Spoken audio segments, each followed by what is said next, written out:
Things Fall Apart, the book by Chinua Achebe, read for you by Weirdo Fries. Chapter 9. For the first time in 3 nights, Okonkwo had slept. He woke up once in the middle of the night and his mind went back to the past 3 days without making him feel uneasy. He began to wonder why he had felt uneasy at all. It was like a man wondering in broad daylight why a dream had appeared so terrible to him at night. He stretched himself and scratched his thigh where a mosquito had bitten him as he slept. Another one was wailing near his right ear. He slapped the ear and hoped he had killed it. Why do they always go for one's ears? When he was a child, his mother had told him a story about it. But it was as silly as all women's stories. Mosquito, she had asked Ear to marry him, whereupon Ear fell on the floor in uncontrollable laughter. "How much longer do you think you will live?" she asked. "You're already a skeleton." Mosquito went away, humiliated, and any time he passed her way, he told Ear that he was still alive. Okonkwo turned on his side and went back to sleep. He was roused in the morning by someone banging on his door. "Who is that?" he growled.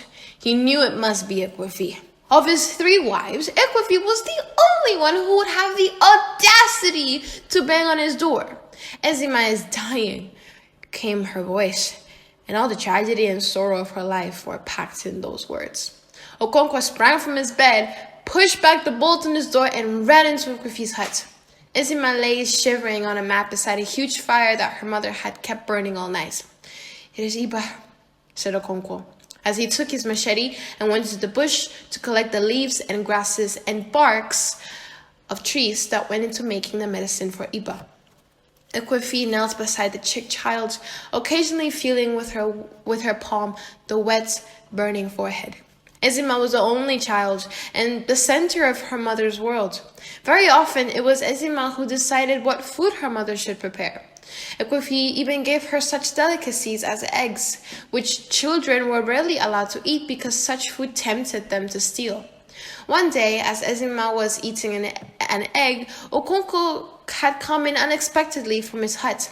He was greatly shocked and swore to beat Ekwefi if she dared to give the child eggs again. But it was impossible to refuse Ezima anything. After her father's rebuke, she developed an even keener appetite for eggs, and she enjoyed above all the secrecy in which she now ate them. Her mother always took her into their bedroom and shut the door. Ezima did not call her mother Nyi. Like all children, she called her by her name, Ekwefi, as her father and other grown-up people did. The relationship between them was not only that of mother and child. There was something in it like the companionship of equals, which was strengthened by such little conspiracies as eating eggs in the bedroom. Ekwefi had suffered a good deal in her life. She had borne 10 children, and none of them had died in infancy, usually before the age of 3. As she buried one child after another, her sorrow gave way to despair and then to grim resignation. The birth of her children, which should be a woman's crowning glory, became for Ekwefi mere physical agony, devoid of promise. The naming ceremony after 7 market weeks became an empty ritual. Her deepening despair found expression in the names she gave her children. One of them was a pathetic cry. "Omumbiko, death, I implore you." But death took no notice. Omumbiko died in his 15th month. The next child was a girl. Ozwemena, may it not happen again. She died in her 11th month, and 2 others after her. Ekwefi then became defiant and called her next child Omuma. Death may please himself. And he did. After the death of Ekwefi's 2nd child, Okonkwo had gone to a medicine man, who was also a diviner of the Afa oracle, to inquire what was amiss. This man told him that the child was an Obanje, one of those wicked children who, when they died, entered their mother's wombs to be born again. "When your wife becomes pregnant again," he said, "let her not sleep in her hut. Let her go and stay with her people. In that way, she will elude her wicked tormentor and break its evil cycle of birth and death. Ekwefi did as she was asked. As soon as she became pregnant, she went to live with her old mother in another village. It was there that her child was born and circumcised on the 8th day. She did not return to Okonkwo's compound until 3 days before the naming ceremony. The child was called Ombiko. Ombiko was not given proper burial when he died. Okonkwo had called in another medicine man who was famous in the clan for his great knowledge about Obanji children. His name was Okabwe Uyanwa. Okabwe was a very striking figure, tall with a full beard and a bald head. He was light in complexion and his eyes were red and fiery. He always gnashed his teeth as he listened to those who came to consult him. He asked Okonkwo a few questions about the dead child. All the neighbors and relations who had come to mourn gathered round them. On what market day was it born? He asked. Oye, replied Okonkwo. And it died this morning? Okonkwo said yes, and only then realized for the first time that the child had died on the same market day as it had been born. The neighbors and relatives and relations also saw the coincidence and said amongst themselves that it was very significant. Where do you sleep with your wife? In your obi or in her own hut? Asked the medicine man. In her hut. In future, call her into your obi. The medicine man then ordered that there should be no mourning for the dead child. He brought out a sharp razor from the goatskin bag slung from his left shoulder and began to mutilate the child. Then he took it away to bury in the evil forest, holding it by the ankle and dragging it on the ground behind him. After such treatment, it would think twice before coming again, and unless it was one of those stubborn ones who returned, carrying the stamp of their mutilation. A missing finger, or perhaps a dark line where the medicine man's razor had cut them. By the time Ombiko died, Ekwefi had become a very bitter woman. Her husband's first wife had already had 3 sons, all strong and healthy. When she had born her 3rd son in succession, Okonkwo had slaughtered a goat for her, as was the custom. Ekwefi had nothing but good wishes for her, but she had grown so bitter about her own chi that she could not rejoice with others over their good fortune. And so, on the day that Mwoye's mother celebrated the birth of her 3 sons with feasting and music, Ekwefi was the only person in the happy company who went about with a cloud on her brow. Her husband's wife took this for malevolence, as husbands' wives were wont to. How could she know that Ekwefi's bitterness did not flow outwards to other, but inwards into her own soul? That she did not blame others for their good fortune, but her own evil chi who denied her any. At last, Enzima was born, and although ailing, she seemed determined to live. At first, Ekwefi accepted her, as she had accepted the others, with listless resignation. But when she lived on to the 4th, 5th, and 6th years, love returned once more to her mother, and with love, anxiety.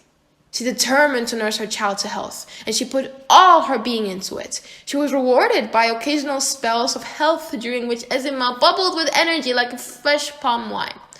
At such times, she seemed beyond danger, but all of a sudden, she would go down again. Everybody knew she was an Obanje. These sudden bouts of sickness and health were typical of her kind, but she had lived so long that perhaps she had decided to stay. Some of them did become tired of their evil rounds of birth and death, or took pity on the mothers and stayed. Ekwefi believed deep inside her that Ezima had come to stay. She believed because it was that faith alone that gave her own life any kind of meaning. And this faith had been strengthened when a year or so ago, a medicine man had dug up Ezima's Iyuwa. Everyone knew then that she would live because her bond with the world of Ogbanje had been broken. Ekwefi was reassured. But such was her anxiety for her daughter that she could not rid herself completely of her fear. And although she believed that the Iyuwa which had been dug up was genuine, she could not ignore the fact that some really evil children sometimes misled people into digging up a specious one. But Ezima's Iyuwa had looked real enough. It was a smooth pebble wrapped in a dirt rag. The man who dug it up was the same Okagwe who was famous in all the clan for his knowledge of these matters. Ezima had not wanted to cooperate with him at first, but that was only to be expected. No Obanje would yield her secrets easily, and most of them never did because they died too soon before they could be asked the questions. "Where did you bury your Iyiwa?" Okagwe had asked Ezima. She was 9 then and was just recovering from a serious illness. "What is Iyiwa?" she asked in return. "You know what it is. You buried it in the ground somewhere so that you can die and return again to torment your mother."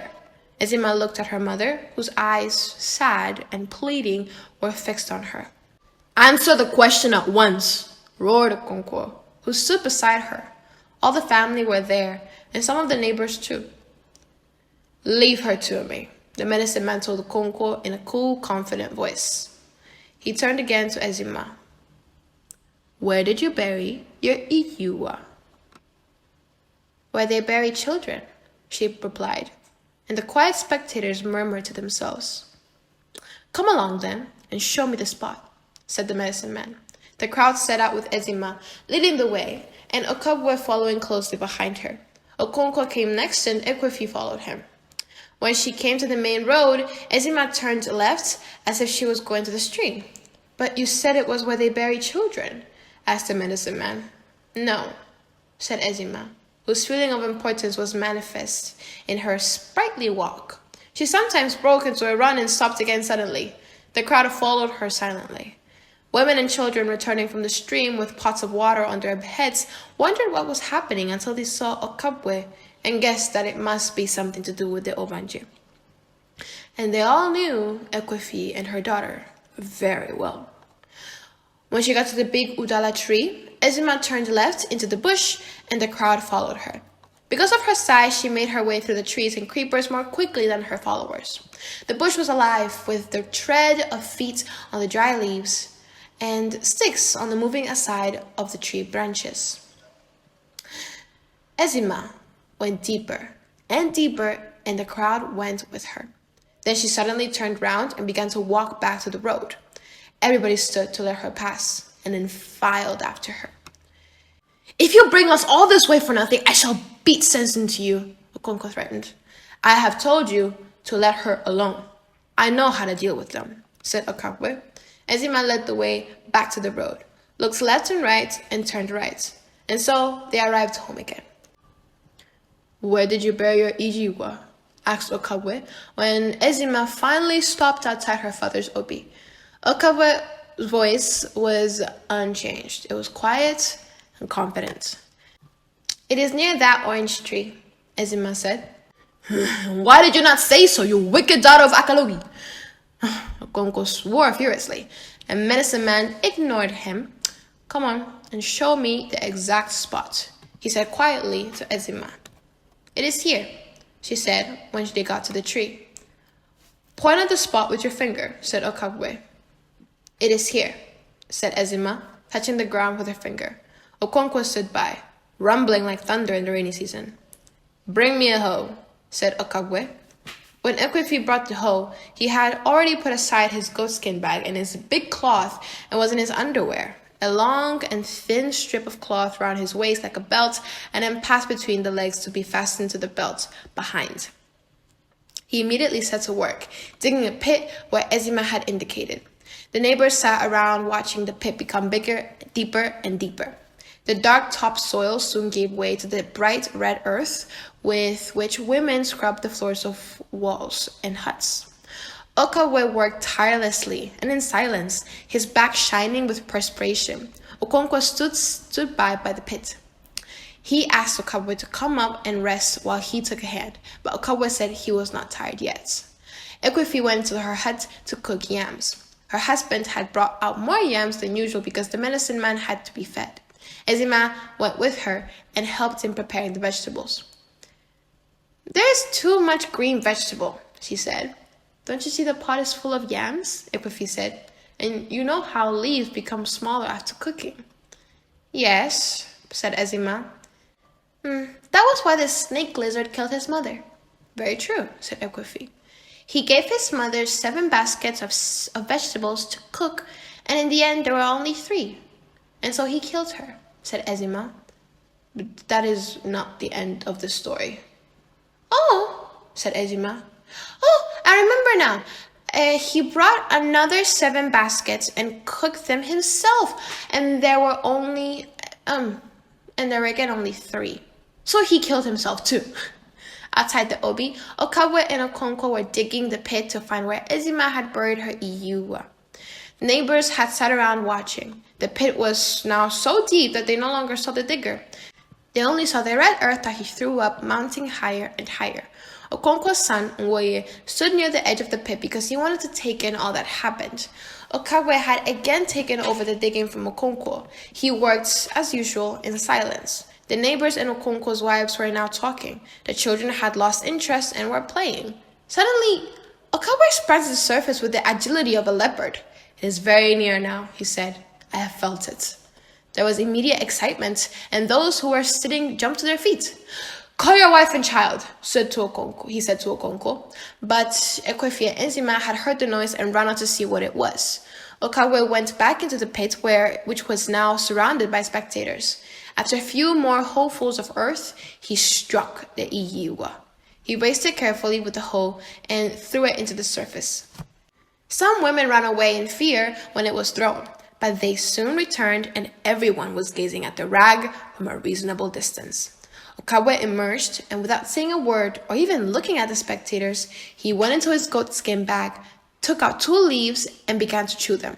When he had swallowed them, he took up the rag with his left hand and began to untie it. And then the smooth, shiny pebble fell out. He picked it up. Is this yours? He asked Ezima. Yes, she replied. All the women shouted with joy because Ekwefi's troubles were at last ended. All this happened more than a year ago, and Ezima had not been ill since. And then suddenly she had begun to shiver in the night. Ekwefi brought her to the fireplace, spread her mat on the floor, and built a fire. She had got worse, but she had got worse and worse. And as she knelt by her, feeling with her palm the wet, burning forehead, she prayed 1,000 times. Although her husband's wives were saying that it was nothing more than Iba, she did not hear them. Okonkwo returned from the bush carrying on his left shoulder a large bundle of grasses and leaves, roots and barks of medicinal trees and shrubs. He went into Ekwefi's hut, put down his load, and sat down. Get me a pot, he said, and leave the child alone. Ekwefi went to bring the pot, and Okonkwo selected the best from his bundle, in their due proportions, and cut them up. He put them in the pot, and Ekwefi poured in some water. Is that enough? She asked when she had poured in about half of the water in the bowl. A little more. I said a little. Are you deaf? Okonkwo roared at her. She set the pot on the fire, and Okonkwo took up his machete to return to his obi. You must watch the pot carefully, he said as he went, and don't allow it to boil over. If it does, its power will be gone.